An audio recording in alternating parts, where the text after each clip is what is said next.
नमस्कार दोस्तों, AutoCAD tutorial की इस सीरीज में आप सभी का एक बार फिर से बहुत बहुत स्वागत है।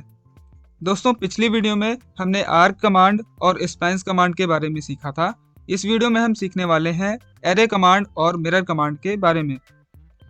तो चलिए दोस्तों, हम डिटेल में सीखते हैं एरे और मिरर कमांड कैसे यूज होते हैं और हम अपने ऑटोकैड के करियर में इसको कैसे यूज कर सकते हैं।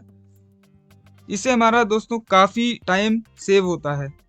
अगर हमें कई सारे पैटर्न एक साथ बनाने हो, चाहे वो सर्कल में हो या फिर स्क्वायर में या फिर किसी पाथ पर हो, इसे हम बिना टाइम वेस्ट किए आसानी से एरे कमांड की मदद से बना सकते हैं। सबसे पहले हम देखते हैं रेक्टेंगुलर एरे। रेक्टेंगुलर एरे में बेसिकली आप देख सकते हैं जैसा कि ये पैटर्न बना है, ये रेक्टेंगुलर एरे की मदद से बनाया गया है। चलिए हम इसकी प्रैक्टिस इस पर करते हैं। सबसे पहले मेरे पास एक सर्कल होगा या फिर कोई भी पैटर्न हो सकता है इसकी जगह पर। इस पर हम सिंगल क्लिक करते हैं और एरे को सेलेक्ट करते हैं। एरे में हमारे पास 3 array, rectangular array, path array और पोलर एरे। इस बॉक्स में क्योंकि ये रेक्टेंगुलर शेप में है, इसलिए हम इसमें रेक्टेंगुलर एरे का यूज करेंगे और इस बॉक्स में फिल करेंगे। जैसे ही क्लिक करेंगे ये शेप बन जाएगा और इसमें कुछ कॉलम्स और कुछ रोज होंगे। कॉलम्स को डिफाइन करने के लिए आपको इस पर क्लिक करना है और आपको जितने भी कॉलम्स रखने हैं रख सकते हैं। जैसे कि यहाँ पर 11 कॉलम्स अगर फिल करते हैं तो ये बॉक्स पूरा ही फिल हो जाएगा। और इसी तरह से रोज का नंबर हम 4 रखते हैं तो ये बॉक्स पूरा ही फिल हो गया है। अब आप देख सकते हैं कि ये एरे कमांड कितना ज़्यादा यूज़फुल है। अगर हम इस एरो को सेलेक्ट करते हैं तो ये पूरा का पूरा सेलेक्ट हो जाता है, लेकिन हम चाहते हैं कि इसमें एक एक पैटर्न सेलेक्ट हो।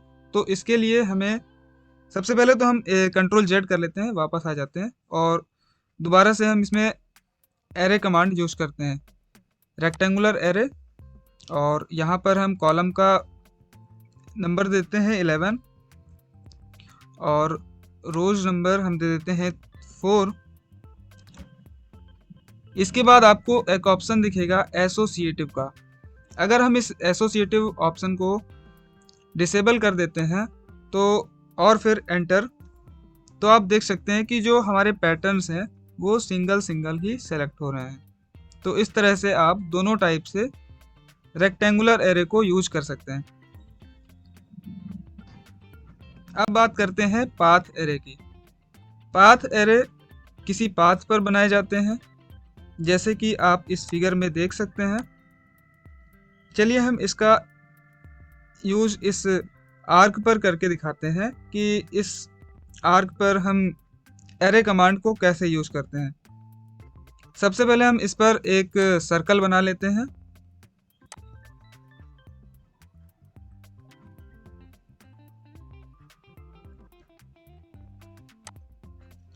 अब इस सर्कल को इस पाथ पर ले आना है, इस पाथ पर फिल करना है।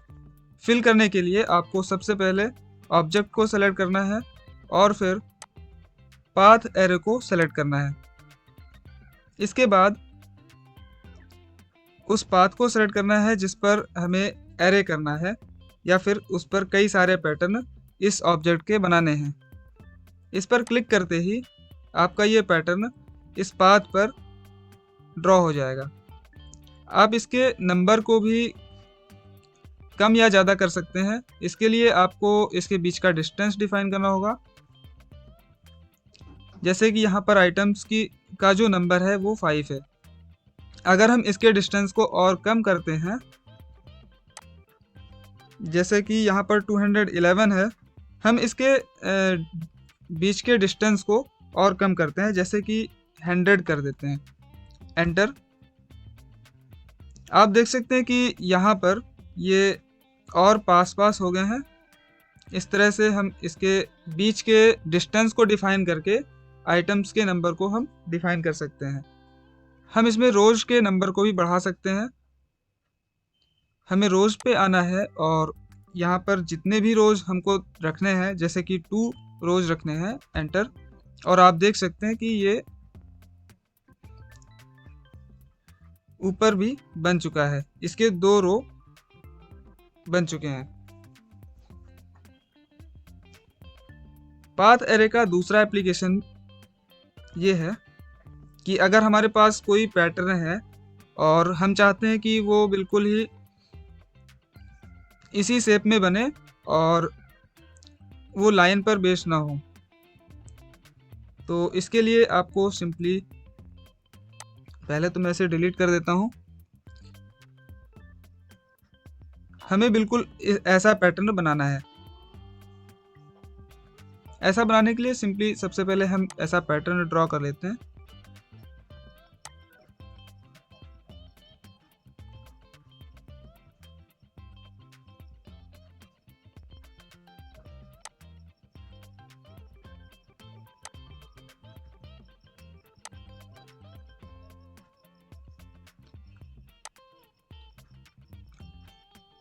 सर्कल और फिर लाइन की मदद से हम इसमें एक पैटर्न बना देते हैं, जैसा कि फिगर में दिखाया गया है।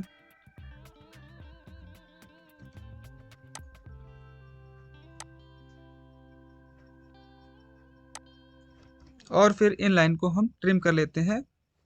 ट्रिम करने का शॉर्टकट की होता है TR और फिर एंटर एंटर। इसके बाद हम इन लाइंस को ट्रिम कर देते हैं, जिससे हमारा पैटर्न इस शेप में आ गया है।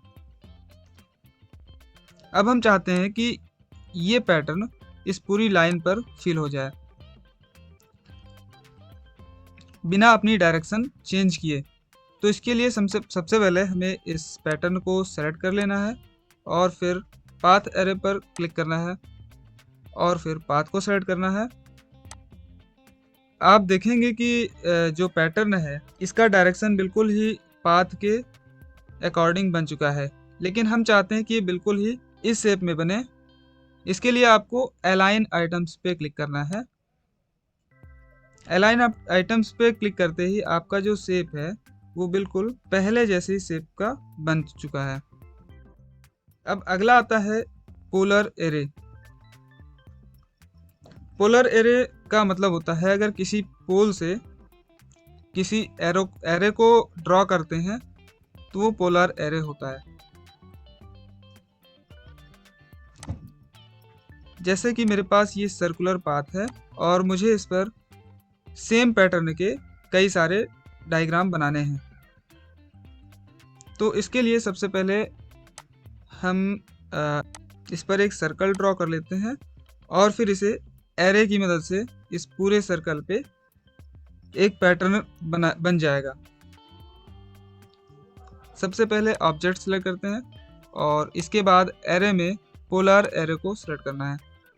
इसके बाद आप सर्कल के बिल्कुल ही सेंटर पॉइंट को सेलेक्ट करेंगे और एंटर प्रेस करेंगे तो आपका ये सर्कल के चारों ओर फैल जाएगा। इसके बाद इसमें हम सर्कल के नंबर को भी डिफाइन कर सकते हैं। जैसे कि यहाँ पर आइटम्स 6 हैं, हम इसके आइटम्स को बढ़ा कर 8 कर सकते हैं, तो यहाँ पर 8 हो जाएगा। तो इस तरह से आप पोलर एरे बना सकते हैं। आशा करता हूँ कि आपको एरे कमांड समझ में आया होगा।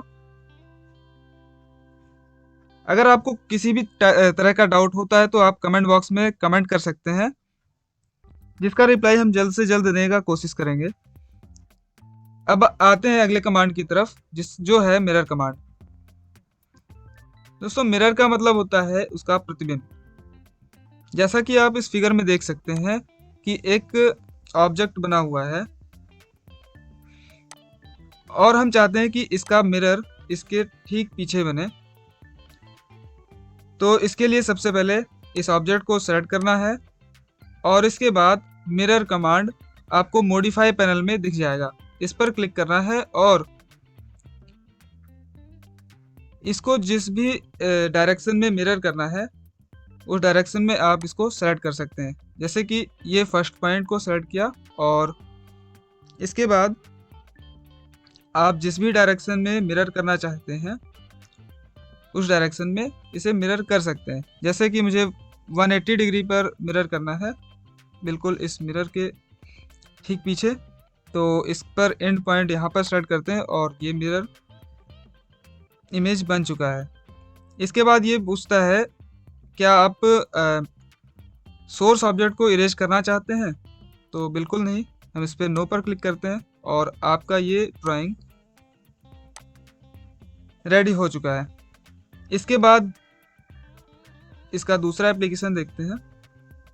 आप देख सकते हैं कि इस रेक्टेंगुलर बॉक्स में ये पैटर्न फिल है और हम चाहते हैं कि ऐसा ही पैटर्न दूसरे बॉक्स में फिल हो जाए।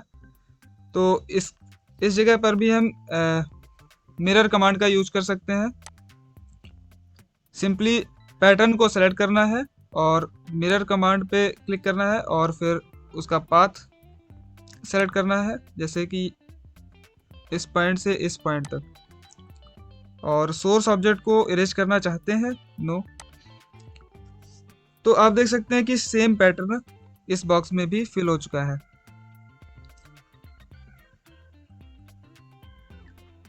दूसरा एग्जांपल है, जैसे कि मुझे इस हाउस को मिरर करना है और इसे मिरर करते ही आप इसको देख सकते हैं कि पूरा बन जाएगा। तो सबसे पहले हम ऑब्जेक्ट को सेलेक्ट कर लेते हैं और फिर mirror command, then first point, end point, और आप देख सकते हैं कि ये हाउस बिल्कुल ही प्रॉपर वे में मिरर हो चुका है और एक प्रॉपर हाउस की तरह दिखाई देने लगा है। क्या आप सोर्स ऑब्जेक्ट को इरेज करना चाहते हैं? बिल्कुल नहीं, आप नो पर क्लिक कर दीजिए। इस तरह से हम मिरर कमांड का यूज कर सकते हैं और हम अपना काफ़ी समय वेस्ट होने से बचा सकते हैं। आशा करता हूँ कि आपको एरे कमांड और मिरर कमांड के बारे में समझ में आया होगा। अगर आपको किसी भी तरह का डाउट होता है तो आप बिल्कुल कमेंट बॉक्स में कमेंट कर सकते हैं और साथ ही चैनल को भी शेयर और सब्सक्राइब जरूर करें और अपने दोस्तों को भी शेयर करें ताकि उन तक भी ये नॉलेज पहुंच सके। धन्यवाद, मिलते हैं अगले वीडियो में।